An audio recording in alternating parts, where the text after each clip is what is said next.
God is able. From disability to possibility.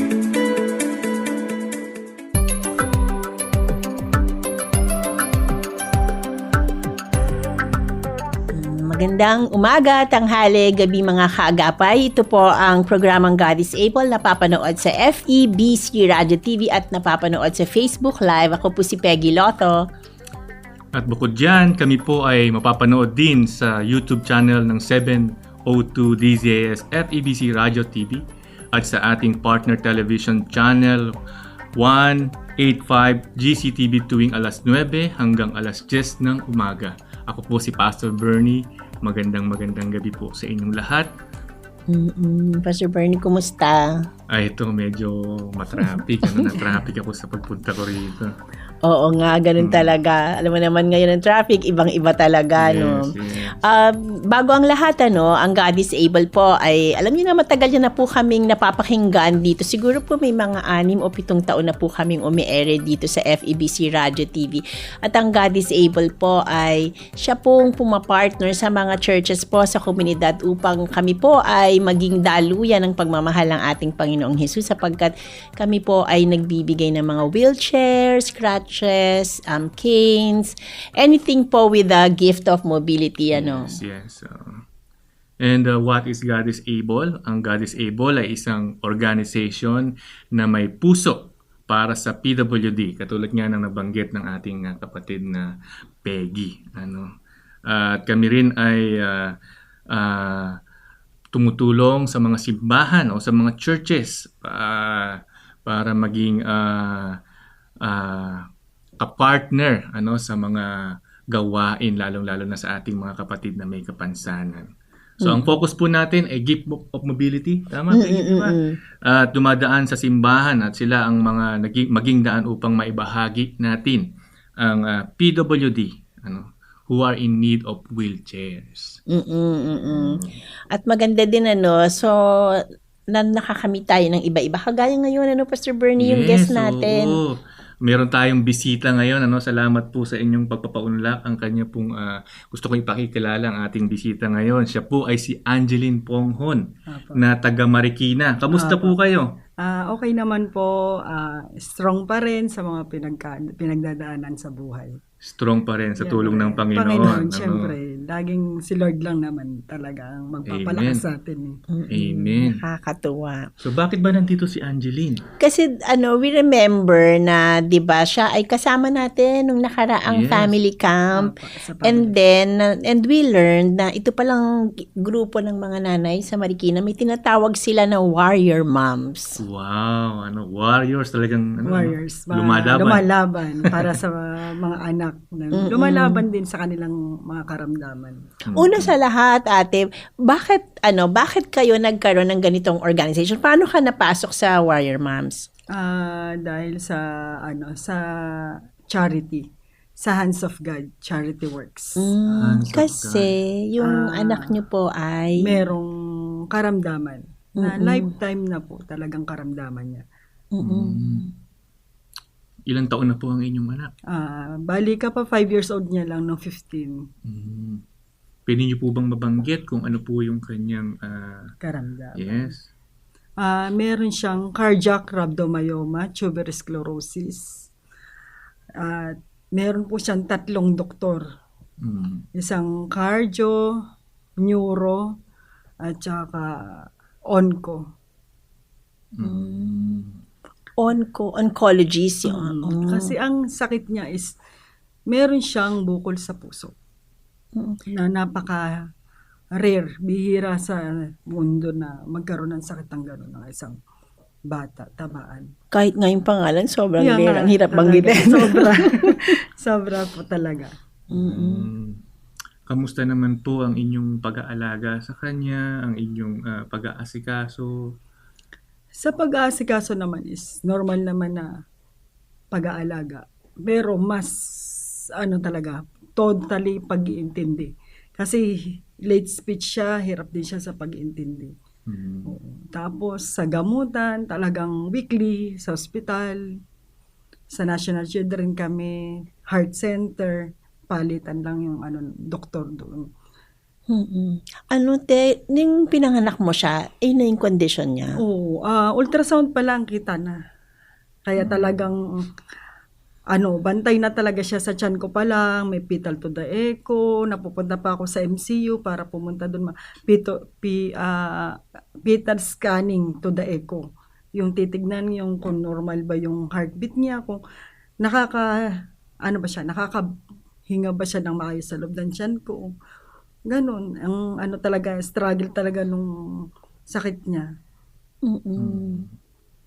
So, buntis pa lang ikaw, ando na, nakita na talaga kaagad siya.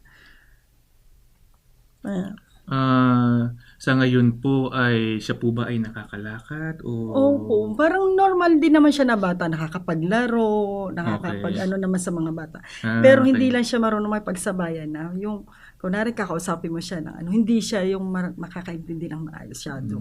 Kaya hindi ko pa siya na ipapasok sa school talaga. Bala ko na rin siya ipasok ngayong taon na to. Hopefully na matanggap naman. Sinasabi niyo po na hindi siya masyadong nakakaintindi. Parang, yung bang kanyang kalagayan ay may epekto sa comprehension? Oo, may talaga. Yun naman ang paliwanag din sa akin ng neuro niya. Ang neuro niya po kasi, dahil din sa pagsisisyon niya, kaya may neuro siya. Pero, thanks God naman na almost 1 year na siya, going to 2 years na siyang hindi inaatake ng seizure niya. Sabi ko nga sana nga tuluyan ng mawala In Jesus name talaga. So, Kasi, seizure. Hindi. Nabanggit niyo ate, thanks God, tsaka praise the Lord. Yun nga po talaga. Bakit po ba ninyo nababanggit ang mga pangalan ng ating Panginoon sa ganyang Siyempre sitwasyon? po, na po yan bonus na po yung pag mga ganong mga talagang binibigay ni Lord Yun pa, kaya talagang pinupuri ko po talaga siya. Dahil siya po talagang nakakaalam ng natin sa buhay Bawat kapalaran natin, bawat nangyayari sa buhay natin siya. At talagang magtitiwala lang po talaga tayo kay Lord. Yun lang naman din po ang inaano namin ng asawa ko, ng mga anak-anak ko. Lagi ko pinapaintindi na yung anak mo, kapatid mo, mas intindihin mo. Totoo naman yun, sa mga Ganyang case po pagkakataon, talaga. wala tayong pwedeng panghawakan, sandigan, kundi ang ating Panginoong Panginoon lang Hesus. po talaga. Paano kayo nagkaroon ng pagkakataon na ipagkatiwala sa Panginoon yung ganyang sitwasyon? Meron po ba kayong, siyempre sa sitwasyon nyo, so kailan kayo nagkaroon ng pagkakataon na talagang, Panginoon, salamat kahit ganito yung sitwasyon ko, kailan nyo na-experience yan? Talagang nung nalaman ko pa lang po na first time ko po nalaman na may ganon siyang sakit sa tiyan ko pa lang. Talagang pinagpray ko na, sabi ko, Lord, alam ko kayong nakakaalam kung para sa akin po itong bata na to or hindi. Sabi ko, tatanggapin ko po. Sabi ko, alam ko pong binigay niyo itong problema na to or pagsubok na to dahil alam kong kailangan kong maging mas matatag at mas kumapit, magtiwala pa sa inyo. Ganun po talaga yung ko talaga, goal ko sa sarili ko na si Lord ang bahala. Alam kong siya lahat ang makakaalam naman ng mga nangyayari sa buhay natin. Tao lang tayo. Sa kanya natin ipagkatiwala. Yun lang po ang lagi ko nasa puso, sa isip. Yun lang po talaga. Yung pong asawa, ang inyong mister, kamusta po siya? Naman po, okay naman po siya ngayon. Nagtatrabaho po siya, stay in po siya sa Cavite. Construction worker po siya. So, ang tatay ang talagang Nagpo-provide, provide, provider na po talaga siya ngayon. At least meron kayong kasama, kaagapay sa ganyang klase ng pagsubok. Meron pa po bang mga simbahan o mga taong lumalapit sa inyo o nagpapalakas ng loob sa inyo, tumutulong? Sa tao po, halos lahat naman pamilya, number 1 po kasi. Kami mag-asawa po talaga kaya natin to, pagsubok Sabi namin, hindi naman to ibibigay ni Lord ng hindi natin kakayanin. Lalo yung nawala po yung mother ko, talagang inano ko po sa sarili ko, pagsubok. Kasi, mahirap bilang isang magulang yung mawalan ka rin ng isang magulang. Yun, syempre, yun na lang po yung magiging, masasandalan. Yan pa yung nawala. Pero, si Lord pa rin kasi nakakaalam. Sinasabi ko lang lagi sa sarili ko, alam ko, Lord, kayong nakakaalam ng lahat. Kung ano man pong nangyayari sa buhay ko, kung pagsubok, tuloy lang po, kapit lang po kami sa inyo. Mahirap man, pero siguro may dahilan po talaga siya. Yun lang lagi kong iniisip. Lumaban para sa mga anak ko. Siyempre, wala naman po silang ibang sasandalan kundi kami ring magulang. Tama naman po yun, ano. Pero po yung the moment na nalaman nyo yun dun sa tiyan nyo, syempre, may mga bagay na dumadating sa atin na, syempre, andyan si Lord. Alam naman talaga natin, di ba, minsan talagang hindi natin kaya, pero naibigay pa rin. Di ba? Pero may tanong lang po ako na nung nalaman nyo na nasa tiyan nyo, na ganun yung magiging kalagayan ng anak nyo, nasa tiyan pa lang, nung sinabi sa inyo ng doktor na ito, meron siyang condition ng ganito, ano po talaga yung naramdaman mo bilang nanay? Kasi may mga iba na gusto nila na ayaw na nila ng paghihirap. Parang, di ba, pwedeng isasuggest nila na ayoko na lang po, di ba? Pero ikaw po bilang ina, ano po yung naging goal ng the moment na sinabi sa'yo ng doktor? Pero ano po ang talagang una mong naramdaman din? Nung una po talaga, masakit. Nagtanong din po ako kay Lord. Sabi ko, Lord, bakit? Sabi ko gano'n. Kasi ang tagal po namin hintay na pangalawang anak ko. Tapos babae. Tuwan-tuwa po ko. Tapos yun nga, may nalaman ako na ganyan, na mayroon siyang sakit na ganyan. Lord, bakit po? Sabi ko gano'n. Sa akin at sa anak ko. Sabi ko gano'n. Ina-question ko, pero sabi ko, wala naman po siguro kung nagawang masama o ano sa sarili ko. Pero, katagalan po, tinanggap ko na lang din po talaga siya sa sarili ko. Sabi ko, talagang pinagkaloob niyo, sige Lord, tatanggapin ko na lang po ng buong puso at paniniwala na alam kong hindi niyo kami pababayaan. Yun lang naman po lagi kong inaano. Alam ko, number 1 niyo po kaming gagabayan. Yun lang po ang lagi kong nasa puso. Puso't isip ko talaga na alam kong kayang-kaya namin mag-asawa. Binigay niya to dahil alam namin kaya namin. May naalala ko tuloy si Job sa Bible, yung kanyang napakatinding pagsubok na naranasan. Nagtanong din siya sa Panginoon, pero hindi nawala yung kanyang pananampalataya.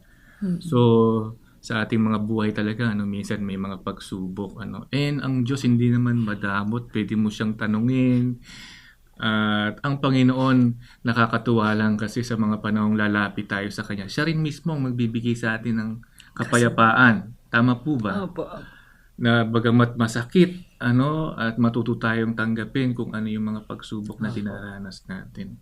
Totoo, tama po yan. Tama yan, Pastor Bernie. Kasi parang, di ba, yung sa kanila, at parang nabanggit niyo po kanina nung nag-uusap tayo bago tayo meron. Sabi niyo po ay, ito lang, sakit na to, mostly ay sa mga babaeng anak. Yun din po ang inano ng doktor sa akin. Tsaka nag-search din po ako sa YouTube. Talagang mostly talaga babae ang tinatamaan. So, may reason po ba? Meron po bang explanation kung bakit babae lang ang halos na tinatamaan? Hindi naman masyadong na-explain ng doktor sa akin, pero talagang mostly babae. Sa 10 babae, talagang meron talaga. So, pero sinasabi nyo rare siya. Pero meron po ba kayong dito sa Pilipinas, may mga nakakasama po ba kayo na kagaya niya ng kondisyon? Actually, last night lang magka-chat kami kasi nagpo-post din po ako sa FB account ko. Naman po kasi ako, active naman po ako sa FB account. Bali, nagtanong po siya sa akin, nag-PM siya kasi about sa, iniinom ko kasi na anak ko sa bukol niya sa puso is sirolimus. Sobrang mahal po talaga nun. Sabi niya, sis, pwede ba ako magtanong kung saan ka nakaka-avail ng ganyang gamot? Sabi ko, ay, dito sa NCH, wala akong binabayaran. Lalakad mo na sa manasakit. Kukuha ka lang sa doktor ng reseta, ganun-ganon. Tinuruan ko po siya kasi syempre para matuto rin po siya. Kasi ganun din po ako noong una, walang alam. Syempre nagtanong-tanong din po ako. So syempre, binigay ko rin po yung mga experience ko sa kanya. Sabi niya, ay pares pala. Sabi niya, anong case ba ng anak mo? Sabi ko, ganun nga, cardiac rhabdomyolysis. Ay pares tayo, yung anak ko ganun din. Babae din po ang anak niya. Tsaka yun sa anak ko po talaga, meron po siya yung parang balat din po. Ganun ang ng cardiac rhabdomyolysis, tuberous sclerosis. May balat po siya. Mapapansin niyo po yung pag sa anak, malaki po yung balat niya dito. tsaka sa pisngi.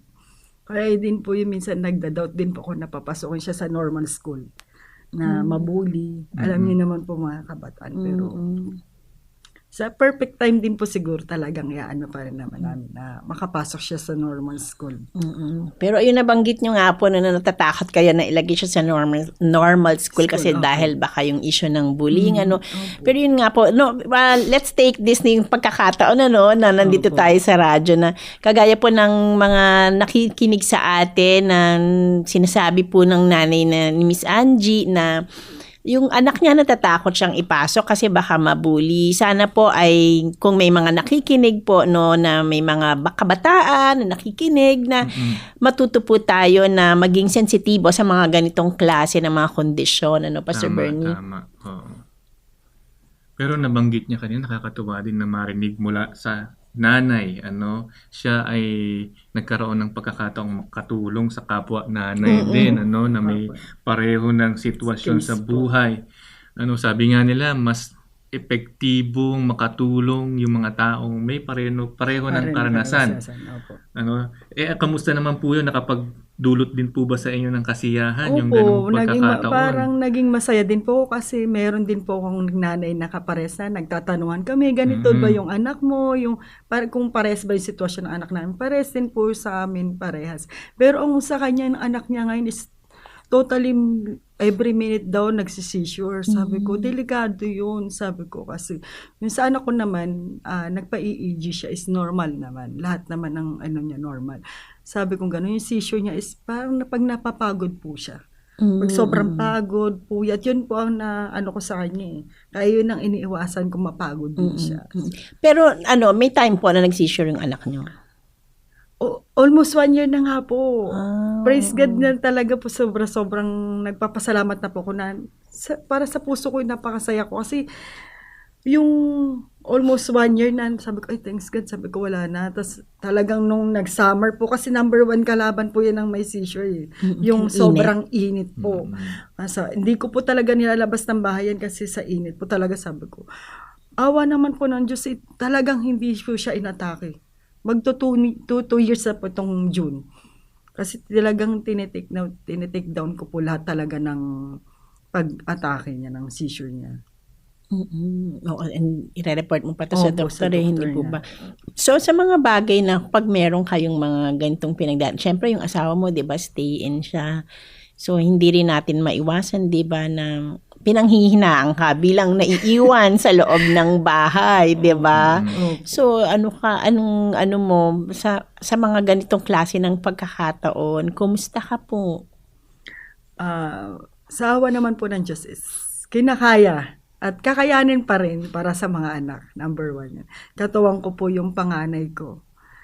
Kahit na lalaki siya po, kagaya ngayon siya maiwanan sa mga kapatid niya. Meron pa po akong isang anak, babae ulit sumunod kay Blessy. Blessy po yung may sakit na cardiac rhabdomyoma. Ngayon siya, naiwan yung sa bunso ko. Silang dalawa ay naalagaan ng kuya niya. Napakabait na sobra po yan. Kahit po lalaki siya. Kaya nga sabi ng mga kapitbahay ko, ang swerte mo sa anak mo kasi kahit lalaki siya, maasahan sa bahay, mag-alaga ng mga kapatid. Kaya talaga pa rin, thankful pa rin talaga kay Lord na kahit may mga nawawala, may binibigay si Lord na mas tutulong po sa iyo, mas aangat sa ng buhay. Opo. Siyempre, nakadalo po kayo ng God is Able Camp.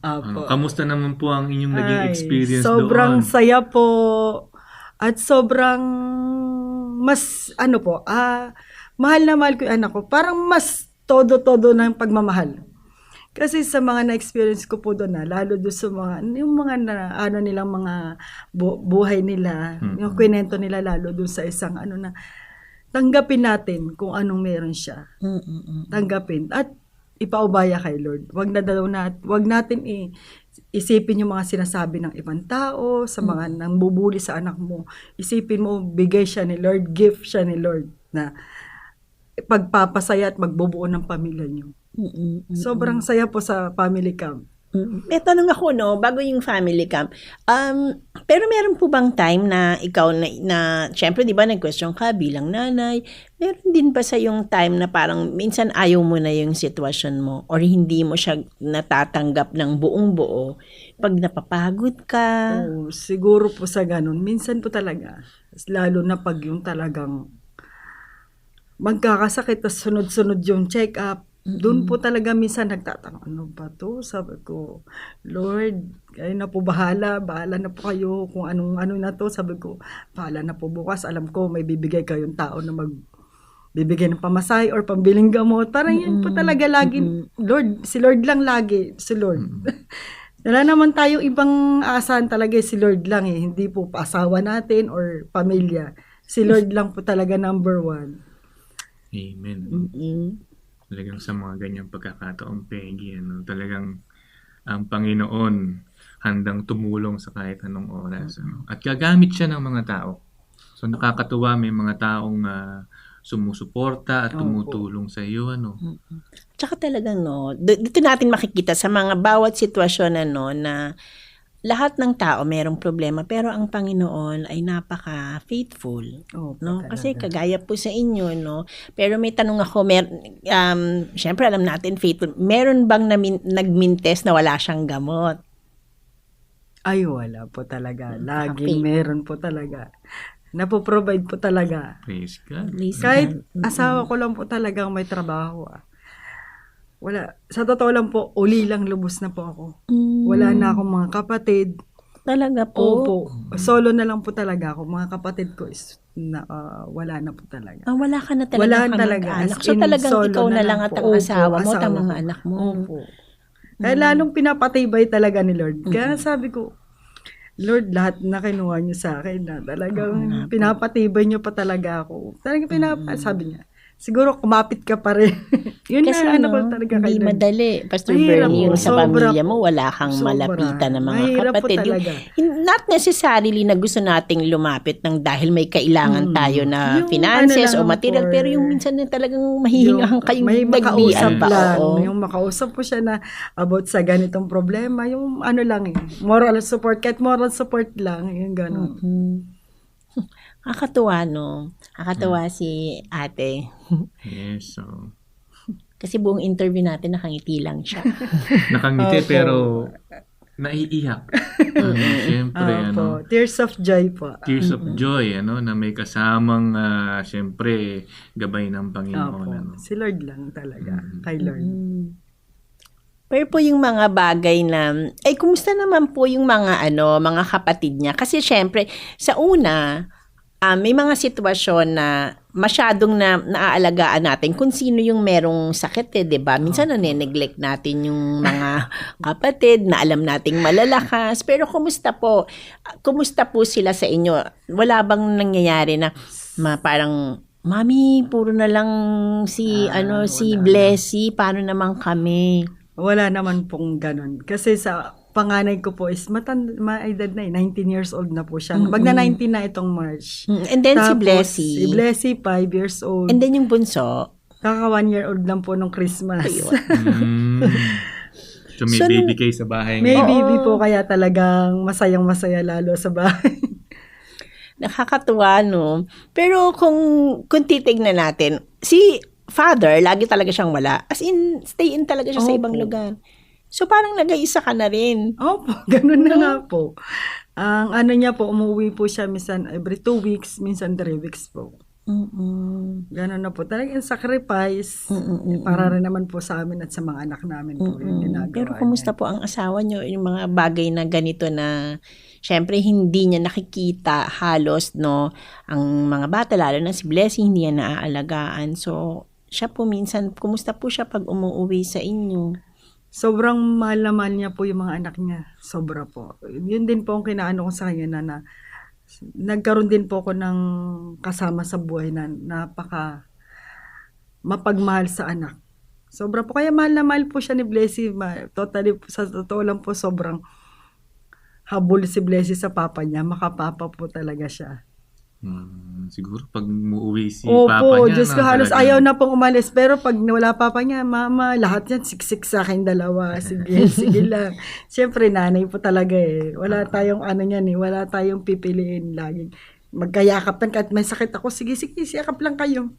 Ganun po talaga ang nanay. Pero nakakatuwa, buti na lang meron na talagang mabilisang teknolohiya ngayon. Ano? Yes, Kasi opo. syempre, kahit saan, makakausap nila Opo, yung tatay video nila, call sila, matatawagan, opo. may video call, makikita nila. Opo. Eh dati, may party line pa. Yung panahon natin na yun. Panahon natin yun. Oo, di ba? Ngayon, talagang makikita natin na, alam mo yun, yung kahit malayo, no, ang Opo. pamilya, yan ang kabutihan Meron ng pa Diyos, rin, no? oo. Talagang matay na si Lord sa mga ganon. Di ba? Sobra. Na ganito may mga sakit ang mga anak, at nagpo-provide ang Panginoon sa inyo. Mas sobra-sobra pa po. Ayun Praise po ang God. inaano ko talaga kay Lord. Yung kumbaga, piso lang yung kailangan mo, 20 binigay sa'yo. Yun po ang ano ko eh. Yung ano ni Lord talaga, yung magical niya talagang na, kaya ko ibigay sa'yo ito. Mas sobra pa yung sa inihiling mo. Yun po talaga. God is good, no? God is Yeah. good talaga. All the Amen. time. Amen. Ayan. Angeline, kung sa mga taong meron ding mga dinadalang hindi naman kapareho ng iyong problema, meron ding mga anak na merong sakit. Kung meron ka bang maipapayo sa kanila, alam ko medyo mahirap kasi kahit ikaw sa sarili mo mahirap, Opo, mahirap. Pero kasi palagi ko naririnig siya sa tulong ng Diyos, sa tulong ng Opo. Diyos, meron ka bang masasabi sa ating mga nakikinig diyan, kung halimbawa meron silang mga anak na meron ding karamdaman, ano ang pwede mong masabi sa kanila o mapayo sa kanila? Bilang isang magulang, kailangan natin maging matatag. Number 1 yan, maging matatag. At lalong kakapit tayo kay Lord sa lahat ng mga pagsubok na dumadating. Iba-iba man po yung mga problema at pagsubok na dumadating sa atin. May mabigat, may magaan. Pero alam nating malalampasan at malalampasan natin. Mahirap din po na hindi tayo kakapit kay Lord. Kasi siya na lang talaga nakakaalam eh. Hindi asawa mo, hindi anak mo. Siya lahat ang nakakaalam.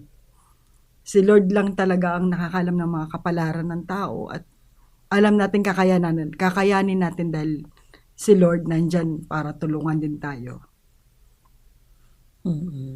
Number 1 po talaga si Lord sa atin dapat. Siyempre, no, pero bago ka nagkaroon ng ganitong kalalim na relasyon sa ating Panginoon, kailan po ito sa'yo nagsimula? Kasi syempre, di ba, meron kang anak na 19 years old. Kasi ang layo pala ng gap nila, ha? Opo. Oo, so 19, oo, 5, 19, and 5 and 1. So, yung panganay, syempre noong mga panahon na yun, dahil wala naman siyang pinagdadaanan na mga sakit-sakit. So, paano po kayo nung mga panahon na yun? Ando na rin po ba kayo noon sa ganitong klase ng Parang pananampalataya? normal lang, simba-simba lang, ganun po, nag-pray, parang ganun lang po. Pero parang nung dumating na si Blessy sa buhay namin, parang ginigising ako ni Lord na mas mano ko sa kanya, yun po. Talagang nung dumating si Blessy, na nalaman ko pa na ganyan, na may sakit siya, parang dun na ako ginising na, kumapit ka lang, pray lang, tiwala.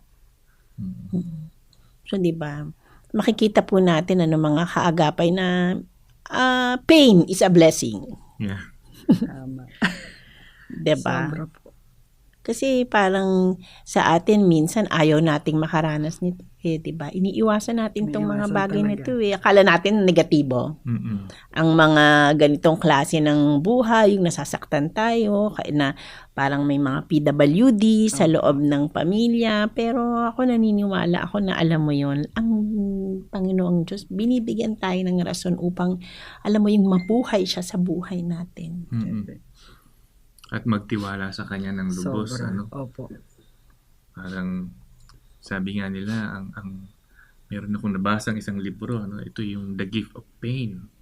Talagang ang Panginoon ay binigyan tayo ng mga ganyang pagsubok. Pero at the same time, nagsisilbi siyang regalo sa atin, para lalo tayong tumibay sa pananampalataya. So, Angeline, babalikan ko yung sa camp, kasi sige po. natutuwa ako nung sinabi mo nung umattend ka doon sa God is Able camp. By the way, ang God is Able po ay magkakaroon uli ng camp this coming May 8 to 11. So yan po ay gaganapin dito sa may Mount Makiling. Mount Makiling. So dun sa camp, nagkaroon ka ba ng mga kaibigan? Sobrang dami po. Naging kaibigan ko doon. Talaga? Opo. Iba-iba po may mas malala pang sakit sa anak ko. Kaya sabi ko, Lord, hindi lang pala ang anak ko may ganito. May mas matindi pa palang pinagdadaanan sa akin. Hindi lang pala tayo. Ganda po talaga na lahat na experience. Sabi ko, may mas malala pa palang sakit sa anak ko. Normal pa pala yung ganito ng anak ko. Parang nasa isip ko po, thankful pa rin na may ganun sakit si Blessy. Kumbaga, hindi pala mas malala yung sa anak ko. Meron pa pala may mas malalang sakit sa kanya. Yun po ang ko sa sarili ko. Na nakitan mo na alam mo it's good talaga na nasa komunidad tayo at nakikihalubilo tayo. Yes, napaka-importante na mapabilang ka sa mga community na pareho mo ng karanasan katulad nung nabanggit mo na nanay kanina, mas nakakapag-usap kayo, mas nagkakaintindihan kayo. Nakakatuwa yung ganun. Bukod sa nagkaroon ka ng maraming kaibigan, ano yung pinaka maganda mong natutunan doon sa God is Able Camp?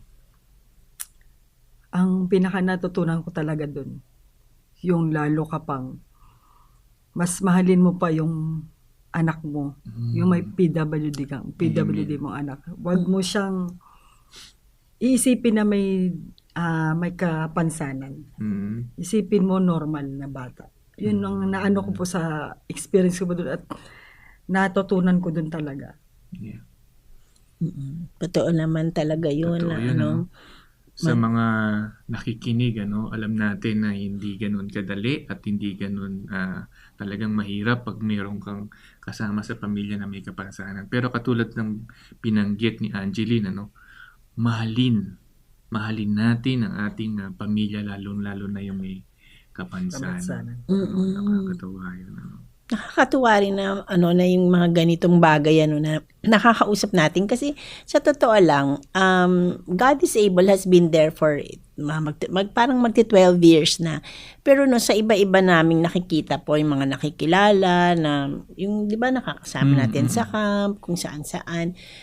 Marami din po kami natututunan. Tsaka alam niyo talaga nakakalakas din ang loob. Totoo yan, sobra po.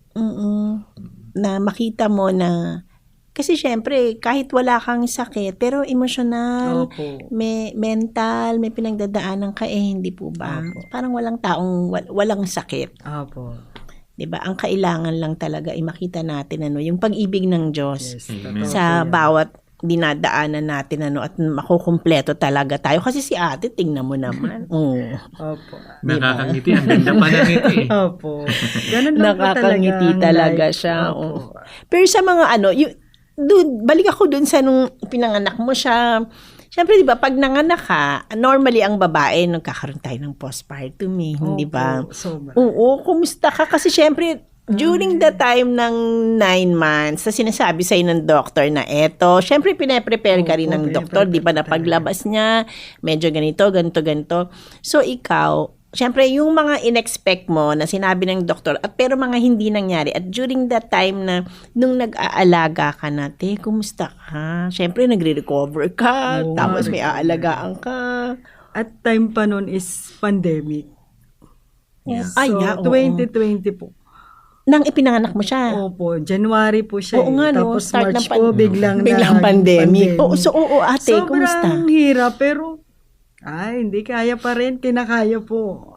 Kasi nandyan pa yung number 1 pamilya mo na unang-una mo makakasama Talagang wala yan, natin, malalagpasan. Na fighting spirit po, tsaka talagang tiwala kay Lord lang naman po lagi namin ginagawa ng asawa ko. Nawala na ang trabaho asawa ko. Kaya yan, matatapos natin yan, struggle. Buti nga po, 1 month lang po nawala ng trabaho asawa ko. Tapos after 1 month, tinawag na po siya sa trabaho niya. Kahit pandemic? Opo, buti nga po Wow. Paano-ano lang po sila pero simpleng gawa lang po. Mm-mm. Pero inano pa rin ni Lord talaga na hindi siya mawalan ng trabaho. Oo, Kasi no? mahirap po, number one, siya lang po ang may trabaho sa amin. No? Tsaka kasama siya doon sa mga Opo. hindi nawalan. Opo. Salamat Kaya sa Diyos thanks talaga. God talaga po. Hindi po Oo. talaga tayo pinababayaan ni Lord sa lahat ng mga pagsubok. Number one po na si Lord lang po talaga eh. Yun lang po lagi namin sinasabi. Si Lord lang makapangyarihan at nakakaalam ng lahat. Yan. Saludo rin ako sa mga tatay na kagaya ng asawa ni Angeline, no, na talagang nagsusumikap, Opo. nagsusumikap para sa kanyang pamilya, At saka hindi siya natakot na lumabas, no? Yes. Yung mga panahon na yun. And then, the protection of the Lord, has been with him. Kasi syempre, nung mga una, hindi natin alam yung virus na yan, Opo, di ba? Pero sobra. inabutan pala kayo nung ganun. Tsaka, yung kailangan na magtrabaho si Mr. Opo, ano? kailangan po talaga. Nagdadalawang isip din po siya, pati ako, syempre po may baby ako. Yun ang inano na lang po ng ano nila sa company na wag na lang po umuwi. stay in na Stay lang. in po talaga. Umuwi po siya niyan 3 months na bago siya umuwi, medyo maluwag-luwag na nung tapos sa buti nga po malapit-lapit lang Batangas po Batangas po. Pero grabe pamasahe niya ang mahal-mahal. Sabi Malapit niya. ba yun? Para sa amin po malapit pa po yun hindi pa abroad eh. Oo, sa bagay, oo. Mas malayo ang Oo, abroad. pero sa Marikina, no? To Batangas. So, every 3 months, sana nakauwi na siya? 3 months po siya bago umuwi. Kawawang hirap Kasi nga po sa sobrang mahal din po ng pamasahe, di ba? Nagtaas po. At saka maraming bagay na talagang restricted no mga Opo, panahon na sobra. yun. Ano? Sobrang Mahirap mahigpit po lumabas talaga. kahit bumili ng pagkain. Yun Mahirap nga po. bumili ng pagkain. Oo. Tapos ano po, pero yun, matanong ko, wala namang nagka-COVID sa inyo ng mga panahon. Wala naman po awa ni Lord. Wow. Kahit kasi yung stepfather ko po is nagtatrabaho siya sa palengke. Kargador po siya bilang kargador. Wala naman po, awa ng Diyos. Ang buti talaga ng ating Mabuti po talaga. 'Di ba? Tingnan mo 'di ba kasi minsan when 'di ba nung time na 'yon sa social media nakikita natin is parang ang daming pangit na nangyayari, 'di ba?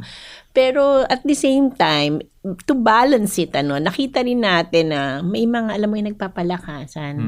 'Di ba? Tapos kayo po ayan, alam nyo yung ngayon knowing na ganun yung pinagdaanan nyo kakapanganak pa lang ni baby, tapos Dumating yung pandemic. dumating sa inyo yung pandemic. So paano siya nagpapa-check up? Ano po, bali nung una po, ang sabi ng doktor niya is online.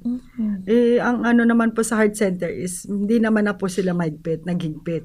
Ang ginagawa po, basta kung sino lang may schedule, yun lang po ang i-check up nila. Kaya kailangan pag may schedule, pupunta ka. Taxi lang po talaga kasi sobrang walang sasakyan nun. Oo. At saka, syempre, yung pambayad sa, Yun, number diba? 1. Pag nagpapa-check up. Opo. Tapos yung gamot niya. Pero nung time na yun, libre na po yung gamot niya. Hindi, sa heart center po is check up lang po siya sa cardio. Pero yung sa gamot po niya sa puso is wala pa po siyang gamot nun. Bali, itong year lang, last year lang po siya nag-start ng gamot niya sa bukol niya sa puso. Kasi dahil lumalaki. Hindi na po kasi, nung una po kasi is, lumiliit po eh. Parang bumagal yung pagliit niya. Kasi monitoring po siya every 3 months to the echo para makita kung lumalaki or lumiliit yung buko. Kumusta ang heartbeat niya? Affected ba pagka ganito ang mga kondisyon? Okay, normal naman din po siya. Parang normal din na bata. Talaga? Kaso nga lang po, ang ano niya is baka bigla nga daw po mag-cardiac arrest. Yun ang kinakatakot ng doktor. So, may mga limitasyon siyang gagawin. Kasi yung iba po pag merong pag merong yung lumalaki yung puso, 'di ba? Bawal silang medyo tumawa, 'di ba? Bawal silang lumakad ng Yun nga po ang pinag-ano ko eh. Talagang yung sakit niya is parang hindi naman po talagang totally may sakit. Parang normal lang. Yeah. Kasi never ko po siya nakita na umiyak na nangitim. Di ba? May mga ganun po. Wala po. Yun lagi po tinatanong ng doktor sa akin. Sabi ko, normal naman po siya, Dok. Nung nag-1 year old siya, doon lang po nag-start yun, ang pagsisissure yun. Doon lang po kami medyo nangamba talaga. Kumusta yung paghinga niya? Normal po. Talaga? Opo. Sobrang hyper po yun. Kung makikita niyo po yun sa church sa IRM, Siya po yung batang laging takbo ng takbo. Na laging kahit may nagsasalita sa harap, agaw eksena siya. Kasi Talagang lagi. nasa camp baby pa siya, di ba? Hindi po. Hindi, ano yan? Ano na siya? 4 years old. 4 years old po. 4, oo, Opo. 4. Naiisip ko kasi yung bunso. Yung bunso po ang baby. Oo nga pa, pala, baby, middle baby pala po. siya, oo. Pero yung kumbaga pagka ganun, so, hindi mo na, hindi, pag maglalaro, kumusta siya? Kasi syempre, di ba, yan, yung ganyang edad, kalikutan yan Opo, eh. kalikutan po talaga. Wala naman pong ano sa kanya. So, hindi mo rin siya Kahit pinapagbawalan lumabas. Hindi po. Talagang pag Good. lumabas na kami, talagang basta bantay ko lang po talaga siya kasi anytime pwede po mag-ano ng seizure. Yung seizure po ang kinakatakot ko. Yun ang inaano ng doktor talaga. Pero awa ni Lord talaga. Parang normal nga lang kayo sabi ng mga, pag nagpapacheck up kayo sa heart center, may sakit ba yung anak mo? Sabi niya, ba't parang wala naman sakit anak mo? Kasi nakikita nila, lahat talaga ng mga pasyente, iniikot niya. Ay niya, mama, baby. Sabi ko, huwag kang magulo. Sabi niya, ba naman normal lang po talagang bata. Sobrang masayahin din po. Pag tinopak nga lang, yun. Medyo aanuhin mo lang talaga siya. So kayo po ay nagsisimba sa IRM Marikina. Opo. Sa IRM Marikina. Kumusta po ang kayo at ang simbahan? Okay naman po para sa akin. Masaya rin po ang ng IRM. Sobrang saya po. Kayo Ibang-iba po talaga yung bilang ng IRM. yung ganyan po, paano niyo po masasabi yung ganyan na masaya kasi marami din hindi lang naman syempre lahat naman tayo ay imperfecto, di ba? Opo. Paano po kayo nalulugod bilang may pamilya na PWD? Kasi di ba ito nga yung advocacy ng ng God is Able, that every family with people with disability or affected by disability na sana po ay nasa loob ng simbahan sapagkat napaka-importante. Kayo po, gaano po kahalaga sa inyo nang meron kayong komunidad na ganito? Importante, sobrang importante po. Kasi lalo yun, kailangan mo talagang mas lumapit kay Lord. Lalo sa mga ganyang sitwasyon na may mga, hindi lang naman dapat porket may PWD ka. Kahit sa sarili mong pagkatao, bilang pagkatao mo. Hindi lang dahil may PWD ka para magsimba dyan. Talagang maano mo yung sarili mo. Amen. Kasi ate, yung iba, may mga sitwasyon na hindi na nila nilalabas yung anak nila kaya hindi sila nakakapunta ng simbahan. Kayo sa awa po ng Diyos at sa tulong ng Diyos na talagang iba yung perspective nyo, iba yung mindset nyo. Kaya nga natanong ko sa inyo kumaga parang kumusta ka at alam mo yung church siguro po dahil andun tayo sa ganong klase ng usapin, baka po may pwede kang sabihin sa kanila gaano ka-importante na tayo ay nasa loob ng isang pamilya ng mananampalataya. Sobrang importante po. Sobra-sobra po. Number 1 po kasi yan ang mga kasama natin sa church, lalo sa church na lahat ng tao doon, sobrang babae, talagang ma-encourage ka na makapagsimba linggo-linggo, talagang sa fellowship nga lang po, sobrang saya pag house-to-house fellowship kasi po kami every Saturday, iba-ibang bahay po pinupuntahan. Masaya po, lalo nagbabandig kami mga warrior moms. Sabi namin, nakakabawas ng stress, nababawasan yung mga problema namin, lalo pagsama-sama po sa fellowship, nagtatawanan. Yun po talaga number 1 na mas lalo tayong umano sa church po talaga. Mas lumapit pa kay Lord, mas kumapit. Kitang-kita yung yung sinasabi sa Bible that you meet together. Napaka-importante that we meet together para magkaroon ng pagpapalakasan.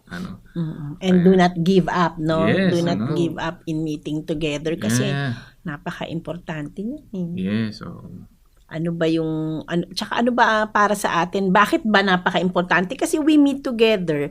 Dahil parang alam mo yung pagpapala ng Panginoon sa atin na paano pinapagpala itong pamilya nito, itong pamilya na to. Nalalaman natin na meron pala kung gano'n na klase ng pamilya, pero ang Panginoon kinukumpleto niya, Oo.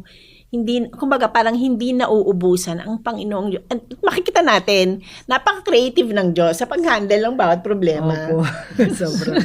Diba? Sobra At po. napakalakas niya talaga. Sobra Imaginein mo, po. parang yung sa inyo pa lang Sa inyo pa lang, syempre as as a wife, mahirap din naman ate, aminin natin na hindi mo nakikita yung asawa mo, 'di ba? Tapos ikaw lang, syempre, kumbaga parang you are built as a family kasi may asawa ka talaga, 'di ba? Syempre iba naman yung naano ka na single mom, pero yung ikaw may asawa ka talaga 'di ba? Na kaya lang nasa ibang lugar siya, pero 'di ba? How you have handled it at yung asawa mo rin paano rin niya hinahandle yung sarili niya ng malayo sa iyo. Hindi ba no ate?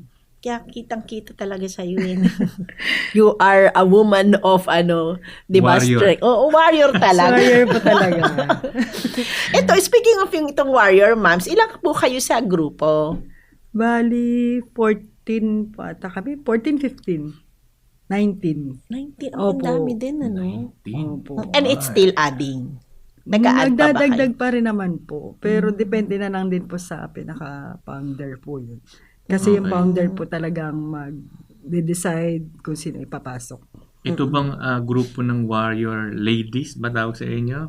Warrior moms po. Itong grupo ng warrior moms ay meron din bang mga kasama sa grupo na merong anak, na merong kapansanan? Lahat po talaga. Lahat As talaga? in lahat po. Grabe, no, nakakatawa. Iba-ibang case po talaga. May mga kasama po kami may cerebral palsy, Okay. bent babies,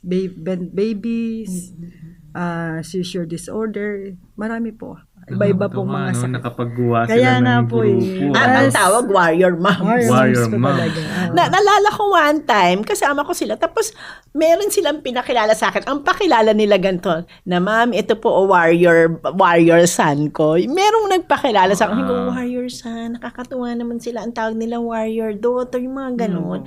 Nakakatuwa sila kasi yung labeling nila sa anak nila, bata pa lang warrior na. Warrior na po. O, ma'am, siya po yung warrior ko eh. Nagdadasal po yan, yung mga ganun. Pastor Bernie, nakakatuwa. Opo. So, ganun talaga kayo, yung samahan nyo doon. Opo. Nakakatuwa. Lalaban para kay Kristo. Opo. Grabe yun. Nakakatuwa. Sobra. At saka yung the fact na meron kayong ganyan. So in times of yung parang syempre may pinagdadaanan ng isa. Pag may pinagdadaanan ng isa, titipon-tipon kayo. Opo, may mga ganun pa talaga. Lalo pagka may mga problema na tulong-tulong kung anong mai-share po namin. Ganun po kami. Kagaya minsan pag talagang sis, walang diaper si ganyan. Send tayo yung Gcash kahit 50 pesos, 20 pesos. Tulong-tulong po talaga. Kaya parang hindi na po kami magkakagrupo lang na as a warrior mom. Parang magkakapatid na po talaga turingan namin. As a family. Pamilya na talaga sabi namin. Kaya sobrang mas, na po yung bonding namin talaga. Kasi normally, yung mga ganyan po, di ba kasi CP, syempre habang baby, kailangan ng mga pampers. Meron din yung kahit adult, kailangan ng pampers. Tapos yung mga gatas ng mga bata, iba rin kasi yung gatas niya ni, di ba? Medyo yung iba dyan, may kamahalan yung gatas. Sobra yung Ascenda, may mga ganun po talaga. Lalo na kapag kayong mga NGT, na bata. Mga naka-NGT. Oo, iba rin yung dalawa mga gatas. po ata may ganun namin naka-NGT, dalawa. Parang ganun po. So sana sa mga nakikinig ayan po kung naghahanap kayo ng may mga community. matutulungan o community, 'di ba? Na eto, yung warrior moms na nakakatuwa na paano po 'to nabuo? Bali sa Hands of God Charity Works po talaga kami. Hands of God Apo. Charity Work. Bali, ang grupo po namin is puro more on taga Marikina talaga. Kasi iba-iba po siyang lugar eh. Meron din po taga sa Baguio, Manila, basta Marikina lang po ang pwedeng mag-member. Ganun po. So by siya, by location. By location po, apo. So sa Marikina 19 kayong Opo. lahat. And then itong 19 na to, pag yan nga yung ganyan pag may tutulungan talaga 50 pesos, 20 pesos. Ganun po talaga. Basta kung may sino meron, hindi naman po talaga kami na tumulong kahit 5 pesos. Sis, 5 pesos na naman ang Gcash ko eh. Ganun po. Tulungan. Nakakatuwa, Pastor. Kasi alam mo, pero sa totoo lang yan yung pagtulong, hindi naman talaga nagsisimula ang pagtulong sa maliit. Opo. Hindi kailangang mag-antay tayo ng malaki. Yes. Opo. Totoo yan. Kaya itong mga mami na to, di ba, unawang-unawa nila yung mga Opo. buhay ng Sobra po. nakakatuwa kayo Opo, kasi unawang-unawa niyo yung Opo. bawat isa. Parang gusto kong makita yung 19 Oh, pwede po. Oo nga eh. Parang ako hindi ko pa siya nakita ng kompleto eh. Hindi pa po. Kasi yung iba po talaga kasi yung anak nila hindi talaga Hindi maiwanan. naman iwan. Meron po kasi sa amin talaga naka-bed babies. Asa na lang po siya sa oxygen. Ngayon alam ko po naka-confine po siya ngayon sa ospital. Pag sinabi mong asa na lang sa oxygen, Yun na lang po ang bumubuhay sa kanya. So, paano pag nasa bahay siya, meron ng ano? Parang ospital na po yung bahay nila. May machine po talaga siya.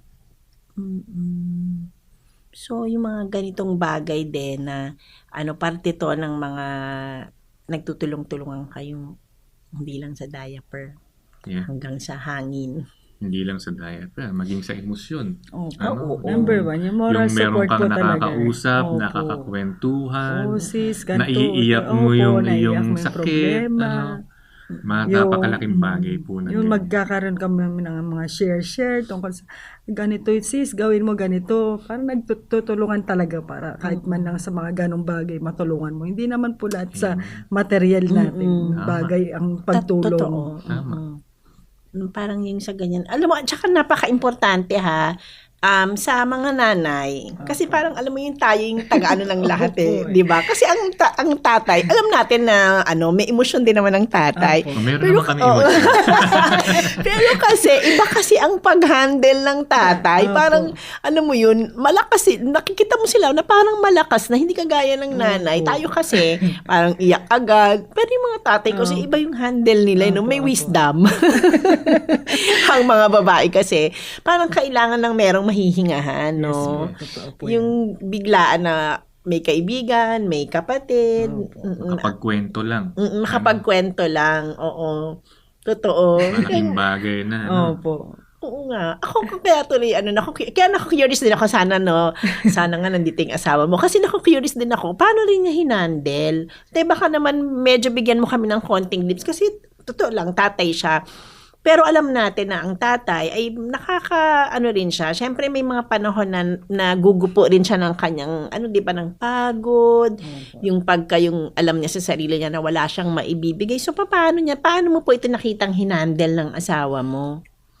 Sobrang po kasi ng asawa ko eh. Sobrang bait po talaga. Hindi ko po masasabi na Kasi lahat po talaga ng bisyo niya na inalis niya po. Para sa anak niya. Kasi sabi niya, idadagdag ko pa yan para sa anak ko na lang. Number one po, kasi sabi niya sa akin, pag inanok pa yung dagdag pa, bawas na yung budget natin. Tama. Kaya yun po, yung niya, lahat talaga po sinacrifice niya. Kasi sabi niya, hindi na ako binata, may pamilya na ako. Amen. Yun nga pa kaya, bilib na bilib po ko talaga sa kanya. Kasi talagang inisip niya, para sa pamilya ko, kailangan ko maging ganito, maging malakas, para sa kanya. Kasi wala naman pong ibang aasahan eh. Sabi niya, ako lang ang aasahan niyo eh. Kailangan kong maging malakas para sa inyo. Tonto po ko sa asawa ko. Ayan, kung sakaling nakikinig ka, asawa ni Angelina, saludo sa sa'yo. Sobra po. Panood mo Proud to na sa proud po ako sa asawa ko. Sobrang proud po ako. Amen. Napaka-importante talaga kasi yung hindi naiiwan mag-isa. Meron kang karamay at katuwang sa mga ganyang pagsubok. Sobra po. Totoo yan, Pastor Bernie. Lalo na, di ba, na naabutan kayo nung pandemic na yung ganyan na imagine mo, 3 ang doktor ng anak nyo. Tapos, kailangan siyang pabalik-balik din, kailangan din siyang i-monitor. Tapos, nagsisissure. Nakakakaba din naman talaga yun. Kumbaga, parang sa mundo, aminin natin na nagkakaroon tayo ng ganong mga ng mga pakiramdam at agam-agam, pero di ba nga kung tayo po ay alam natin kung nasaan ang ating pag-asa. Malaking bagay na alam mo, kagaya ni ate, na alam niya na ang lahat ng ito ay sa Diyos lamang. Amen. Amen. Ginagamit niya ang mga doktor. Yung mga doktor diyan sa ating mga government hospital, sa National Children's Hospital, Salamat po sa inyong patuloy na pagtulong, lalong-lalo na sa ating mga kapatid, na pamilya na nangangailangan ng tulong. So, Peggy, nakakatuwa, parang yung kwentuhan natin ay bitin Oo, syempre ang lahat ng Usapan. bagay ay mayroong mga katapusan, 'di ba? So bago tayo magtapos, syempre, hingan ka namin po ng maikli lang na kung baga parang encouragement sa mga nanay or pamilya na mayroong pinagdadaanan. Mm-mm. Sa lahat ng mga magulang, nanay, or bilang isang guardian ng isang may mga pinagdadaanan. Mahirap man, pero kailangan lang natin magtiwala kay Lord kasi siya naman po ang nakakaalam ng lahat ng ating kapalaran. Number 1 po si Lord. Binigay niya sa atin yan dahil alam niyang kaya natin. Yung number 1 po yan. Pray and pray lang lagi. Pray and pray and Amen. pray. Amen. Amen. Mm-mm. At huwag nating kakalimutan na ang Panginoong Hesus, bagamat may kapansanan tayo dito sa lupa, ang ating pamilya may kapansanan, meron tayong pag-asa na kapag kinilala natin si Jesus bilang Panginoon at tagapagligtas ng buhay natin, lalo na mabahagi na natin ang salita ng Diyos, yung ating mga pamilya na may kapansanan, ang pag-asa nila ay ibibigay ng Panginoon. Amen. Yung buhay na walang hanggan. Amen. Nakakatuwa Amen. yun, The eternity with Christ Jesus. Yes. Oo. At ang pag-asa na yan, sabi nga, ang pangako ng Diyos ay hindi magbabago. Ibibigay niya. Pag nakita mo darating yung panahon na kung sakali, makita-kita tayo doon, sa langit, ay meron tayong buhay na ganap. At kasi. So grabe, So kailangan nating magtapos. Ano pa ba? Wala tayong lahat ng bagay natatapos. Natapos na po ang aming isang oras. Maraming salamat mga kaagapay sa pakikinig. Ito po ang programang God is Able, ang serbisyong PWD. Ako po si Peggy Lotto.